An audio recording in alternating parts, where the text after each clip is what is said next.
Today I want to show you how I work from photos using a very simple 3x3 grid. I've been to a website called arttutor.com where it's very easy to upload your photographs and apply a grid. So I've got a 3x3 grid in red lines on my screen there, and I've also gridded up this 8x10 board, canvas board, ready to be painted on. The maths can get a little bit tricky. I translated this into centimetres and divided the number of centimetres by 3 each way, which gave me 8.5 centimetres across here, and down the side it was 6.6. So not terribly straightforward, but it doesn't have to be geometrically perfect. It's just a rough guide. The important thing is that this helps you to work out how the perspective is working in the landscape or whatever, in the image that you're using. I've got this very dramatic perspective happening on this scene here it's a photograph I took in Whitby recently, and the harbour walls are making a very dramatic line of perspective in there. Anyway, I've put my grid on here. I've used some murky old oil paint. This is the scrapings from my palette. When I finish painting, all the mixed up paint that's left behind I scrape off and put into that little pot just for doing things like this, sort of roughing out shapes or sketching in before I start painting seriously. Anyway, I will now show you how I'm going to move this painting on. My priority is to work very quickly because I want this to have a kind of energetic feel. I'm not slavishly copying that image. I'm going to try and get some lively painting out of that, and working quickly is going to help me to do that. I'm also going to pre-mix some of the colours as well, and I'll show you what's on my palette now before I start. Okay, enjoy.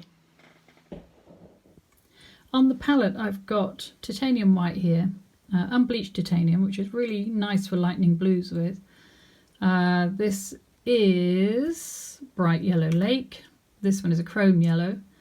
I've got murky bits of yellow ochre left there. I don't know if I'll use that today. This is alizarin, cadmium red, cadmium orange, French ultramarine blue, Prussian blue, cerulean blue, burnt umber, and a black in case I need to dull down some colours for the dark shadows in this. I don't usually use black, but I'm going to experiment with that today. I'm going to now mix a couple of colours to get me started, and then I'll get on to the painting itself. Okay, on my palette I've got a range of blues that I've mixed using Prussian blue here, and I've lightened that with the unbleached titanium, and it's given me this lovely kind of warm, interesting blue. I've made it more purpley here by adding alizarin crimson and French ultramarine blue. I've lightened it over here using titanium white to make a really light colour where the light is shining off the water. This is a cerulean blue mixed with some of this light blue for a kind of sky colour. Obviously I can adapt these as I go, but this has given me a basic palette that I can start with. Over here I've got some sort of browny warm colours mixed for the wall, which I created using burnt umber with the unbleached titanium, but also I put some chrome yellow into it to warm it up a bit. And here I added titanium white to lift it again because it's really very bright in the sunlight. Okay, see how this goes. I'm going to start by blocking in all the main shapes on here so that I can kind of see where the painting needs to go. So first of all, I'm just going to use some of this murky colour from my old paints that have been scraped up together, just to kind of get these shapes in. Can just about see where things are on here, the lines. So I've got these correspond to the red grid lines I've got on my on-screen image. There's the wall that comes across here. I can just use very thin paint for this. I've got on the junction here of these, oops, 2/3 is where that lighthouse goes there. I think I'll try something a bit darker. So this is burnt umber with Prussian blue. And I can sort of block that in. And if I squint at my screen, I can see the big dark shapes made by these rocks and sand coming to the foreground. I need a bigger brush. So I'm just thinning the paint with Sansador here and using the Prussian blue and burnt umber for these really dark areas.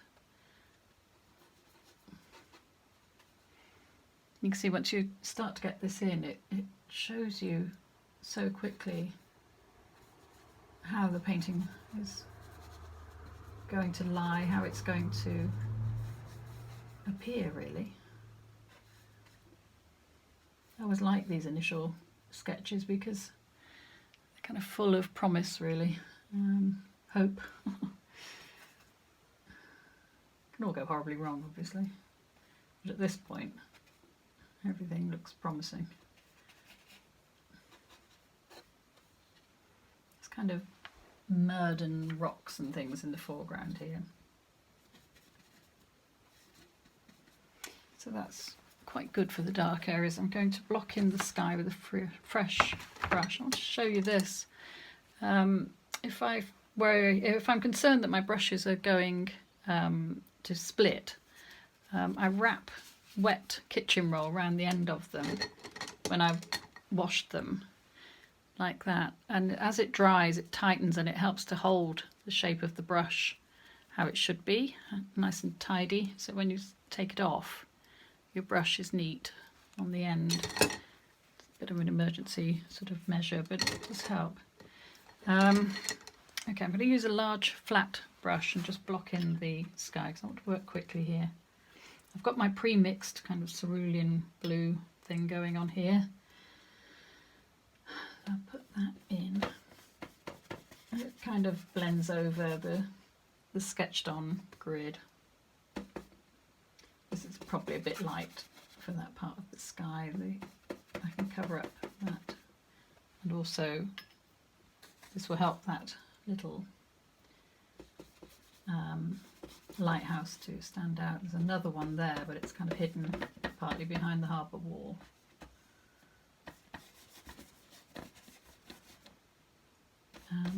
And some of that, although not much of it, is coming down into the water here, so I can use a slightly deeper version of that blue down here in the water.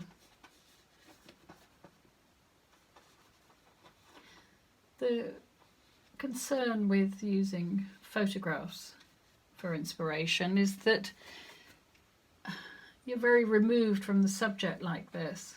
You know, the subject is being mediated through your computer screen. It's no longer, you know, realistic colours. You lose the sense of the place and the time.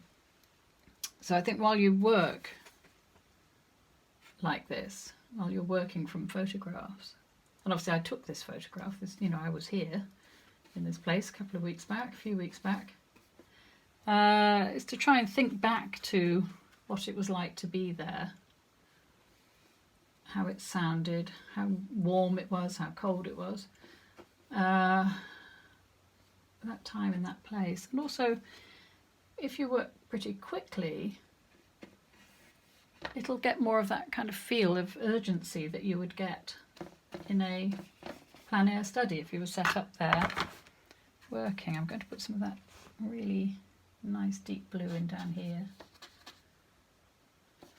into the water.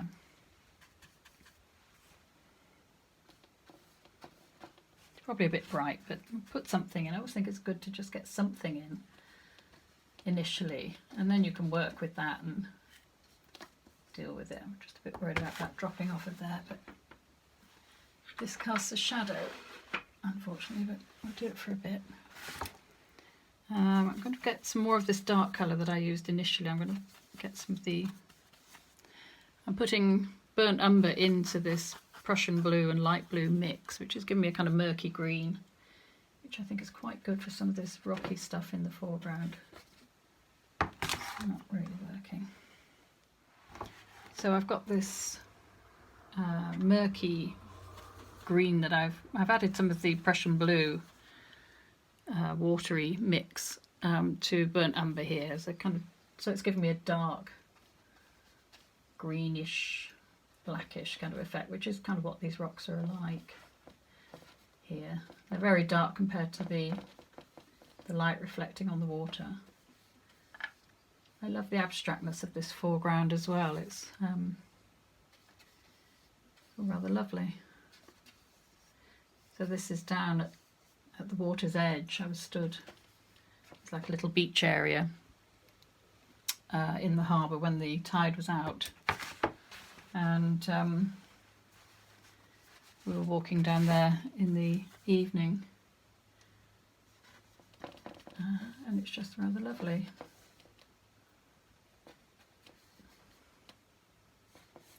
So I need to get some pale. I'm going to use, I've got Sansador, I've also got some liquin in my palette pots here, and I'm going to make up a light colour for sort of clouds with a bit of liquin in to help it to dry off a bit. The liquid makes it dry quicker.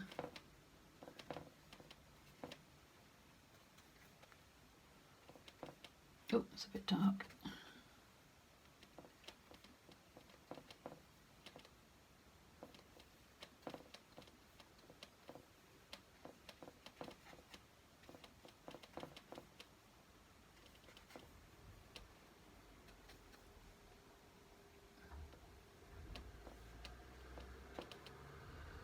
All the details, there's little sort of highlights in the clouds there, but all of that can go in with the finishing touches, and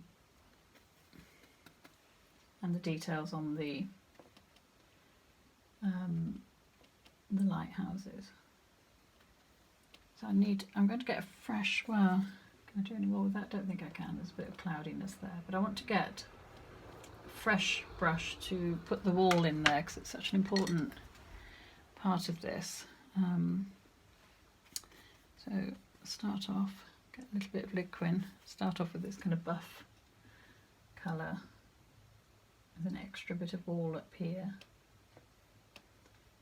and then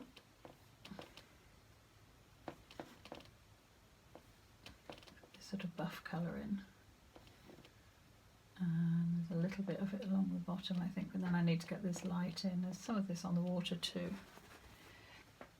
This area in the middle is really light. I'm going to lighten it more.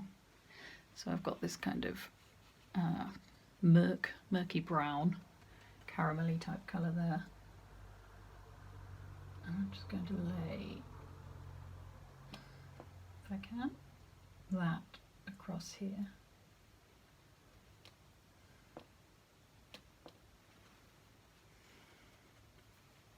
And on that little wall above just to catch the light. There's also a bit of light down here too, and in the water it's reflecting into the water there. And if I put this deep, really deep blue back here. When you're painting water, you're painting lots of different elements at the same time. I'm going to put a little bit of black in that because it's a bright blue and I want it to dull down a bit. This is lamp black, and I think that might be better for these dark areas. So with moving water like this, you've got the ripples, the dark ripples, where the light isn't reflecting off the water. When the water turns over is when you see through the water, and then obviously when it's rippling, it's reflecting, part of the water is reflecting what's coming down shining down from above, which will be the light of the sky and the reflection of the clouds and sunlight and whatever reflections of the landscape. So you're kind of juggling all those things.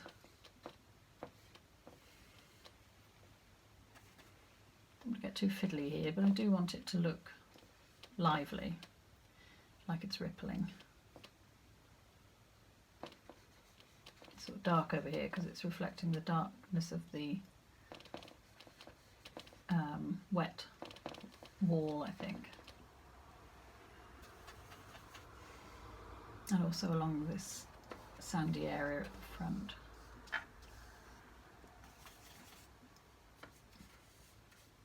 I'm just squinting. It's a sort of, it's not quite the darkest tone, so put some of the light blue and brown together here, and a bit of the liquin. I've got to put some French ultramarine, burnt umber and liquin together, for that's really dark, so we'll lighten that a bit with the unbleached titanium there. That's better, so it's giving me a kind of neutral grey for the sort of muddy sand in the foreground.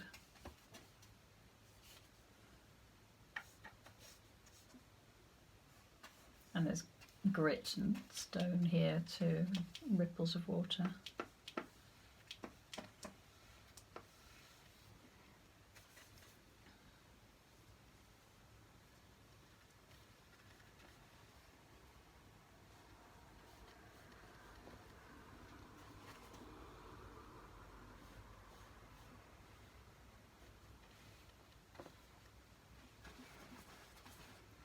So I'm using this pale blue here, which was partly Prussian blue with the unbleached titanium. Rather good for this kind of mid area here. It's very light there where the light is bouncing off the wall onto the water, and fairly light here, reflecting the setting sun, I think.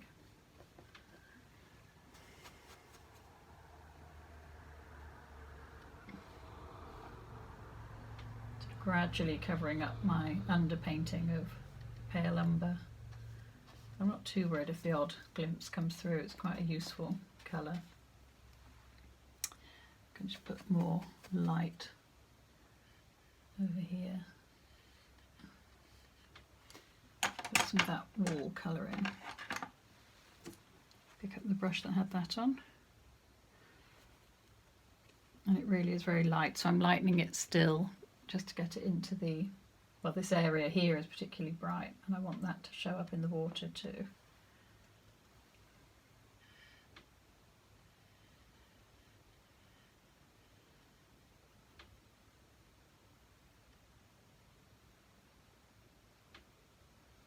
With oils you can overpaint, although I'm putting this light colour onto the water. I think as long as you don't rub it around, you can dab it over the top.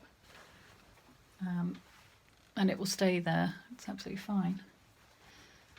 Okay, so I want to just work around that bit of the harbour wall there, the dark wall, and put the lighthouse in. I can use a bit more of that black because it's such a good colour for making everything dark and dull too.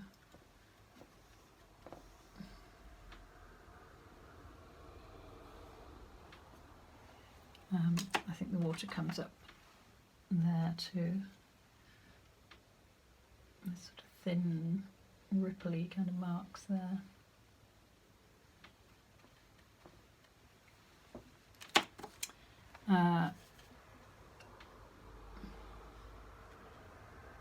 There isn't any light reaching this part of the painting, this part of the scene, because it's against the light.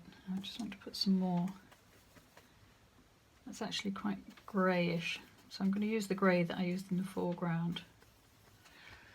So this kind of murky grey here, I'm going to use a bit of that to suggest these clouds here too.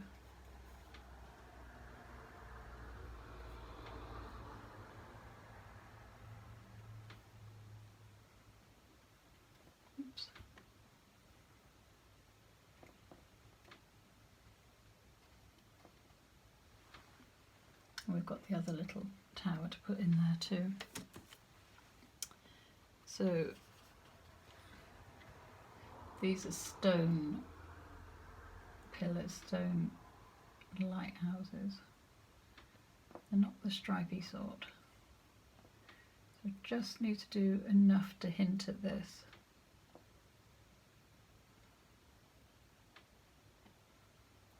And this one here is there actually.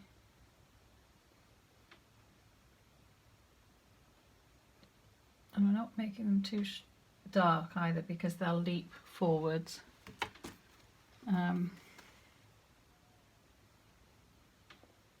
Just put the sky in where it needs to be.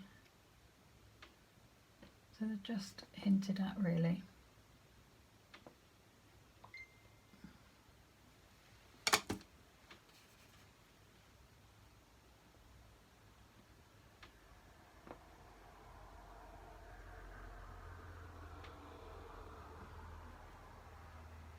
I'm resting my little finger on the canvas as I do that, just to steady it. And there's a dark shape here too.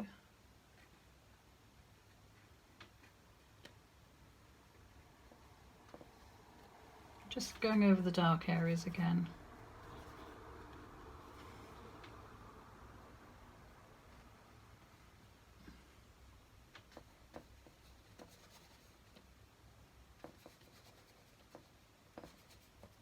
The lights don't really twinkle well until you've got the dark tones as dark as they need to be.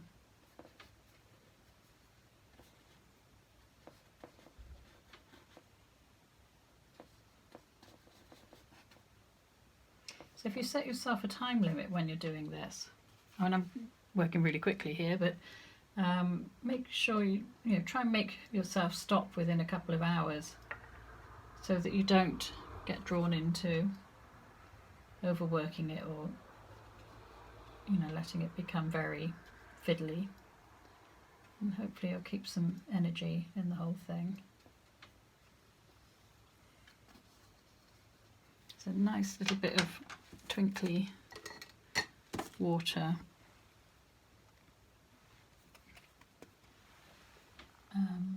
Just shining around the rocks at the front here, which is quite nice.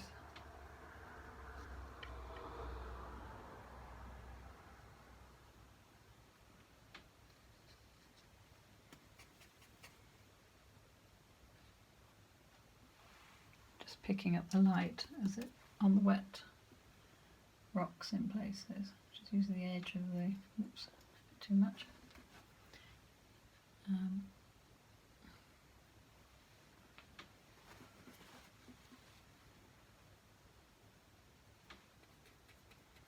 Using a flat, long bristled brush here, which is okay for a little bit of detail.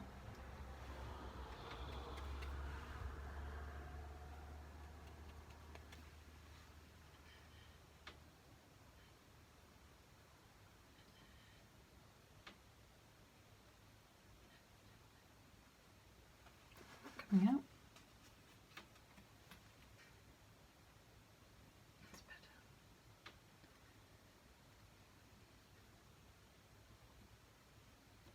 And I've got a little bit more sky to put in.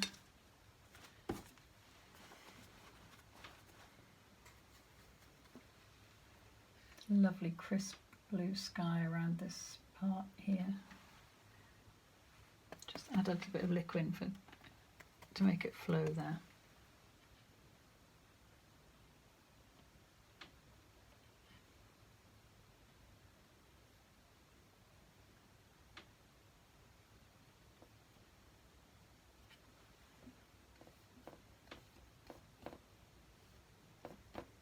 And blend it in. I want to get a little bit more intense on the sky colour too, so I'm just a bit more cerulean and some of this dark Prussian blue colour with the cerulean, just to enrich the sky a little bit.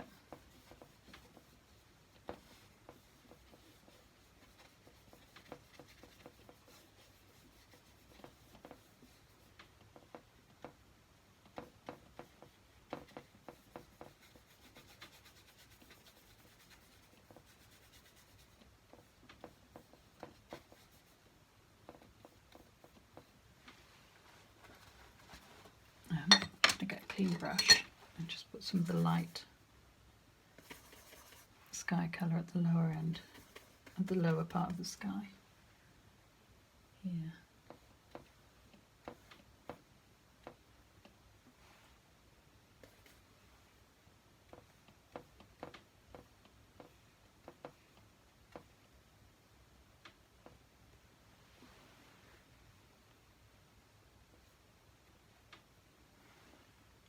There.